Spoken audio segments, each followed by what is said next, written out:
উপকূলীয় অঞ্চলে বৃক্ষরোপণ কার্যক্রমের অংশ হিসেবে পূবালী ব্যাংক পিএলসি বরগুনা শাখার উদ্যোগে বৃক্ষরোপণ কর্মসূচি পালন করা হয়েছে। কর্মসূচির অধীনে পটকাখালী, সুরঞ্জনা সহ উপকূলীয় বেড়িবাঁধের বিভিন্ন স্থানে 250টি উচ্চ ফলনশীল নারিকেল চারা রোপণ করা হয়। 29 সেপ্টেম্বর দুপুরে বরগুনার পটকাখালী বেড়িবাঁধে বৃক্ষরোপণ কর্মসূচির উদ্বোধন করা হয়। পূবালী ব্যাংক পিএলসি প্রধান কার্যালয়ের নির্দেশনায় বরিশাল আঞ্চলিক কার্যালয়ের তত্ত্বাবধানে বরগুনা শাখা এই কর্মসূচি বাস্তবায়ন করেন। পূবালী ব্যাংক পিএলসির সামাজিক দায়বদ্ধতার অংশ হিসেবে এই বৃক্ষরোপণ কর্মসূচি বাস্তবায়ন করা হয়। বৃক্ষরোপণ কর্মসূচিতে প্রধান অতিথি হিসেবে উপস্থিত ছিলেন বরগুনা সদর উপজেলা নির্বাহী কর্মকর্তা মোহাম্মদ শামীম মিয়া। বিশেষ অতিথি হিসেবে উপস্থিত ছিলেন পূবালী ব্যাংক ও পিএলসি বরিশাল অঞ্চল প্রধান ও উপমহাব্যবস্থাপক মোহাম্মদ রুহুল আমিন। এই সময় অন্যান্যদের মধ্যে উপস্থিত ছিলেন বরগুনা সদর উপজেলা প্রকল্প বাস্তবায়ন কর্মকর্তা মোহাম্মদ জিয়াউর রহমান, পূবালী ব্যাংক বরগুনা শাখার ব্যবস্থাপক মোহাম্মদ মামুন এবং সুবিধাখালী শাখার ব্যবস্থাপক মোহাম্মদ মোশাররফ হোসেন।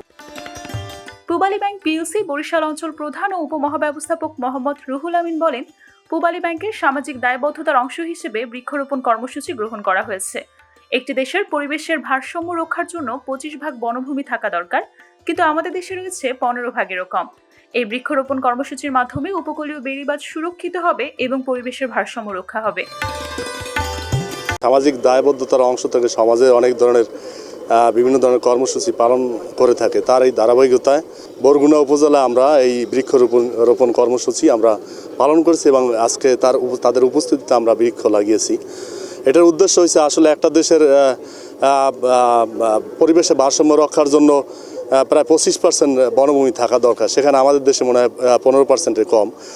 আর উপকূলীয় অঞ্চল আমরা বেছে নিয়েছি আমাদেরকে এই কারণে যে এখানে ওই যে বেড়িবাঁধটা যাতে সুরক্ষা থাকে, পরিবেশের ভারসাম্য রক্ষা পায় এবং এই অঞ্চলের মানুষ যাতে উপকৃত হতে পারে, এই কারণে আমরা এই বৃক্ষরোপণের মতো এই কর্মসূচিটা আমরা এই আমাদের প্রজেক্টে রেখেছি।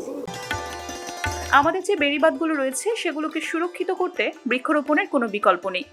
উপকূলীয় অঞ্চলে পূবালী ব্যাংকের এই বৃক্ষরোপণ কর্মসূচিকে স্বাগত। এই কর্মসূচির মাধ্যমে উপকূলীয় বেড়িবাঁধ সুরক্ষিত হবে। একই সঙ্গে পূবালী ব্যাংক গোটা উপকূলীয় অঞ্চলে এই বৃক্ষরোপণ কর্মসূচি ধারাবাহিকতা অব্যাহত রাখবে। প্রতি বছরই কিন্তু এই দুর্যোগকালীন সময়, বিশেষত জোয়ারের সময় এটা ধসে পড়ে, কিন্তু বৃক্ষরোপণ হচ্ছে স্থায়ী প্রোটেকশন।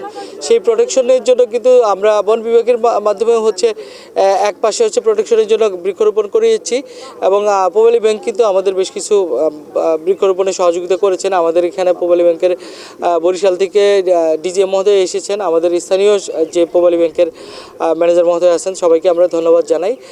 আশা করি শুধু বরগুনাতে না, পূবালী ব্যাংকের যে এই কার্যক্রমটা বৃক্ষরোপণ কর্মসূচি, এটা বরিশাল জুড়েই হচ্ছে অব্যাহত থাকবে। তাহলে হচ্ছে আমাদের এই অঞ্চলে যে আমাদের দুর্যোগকালীন সময় যে সংকটটা হয়, এই সংকট থেকে কিন্তু আমরা অনেকটাই মুক্ত থাকতে পারব।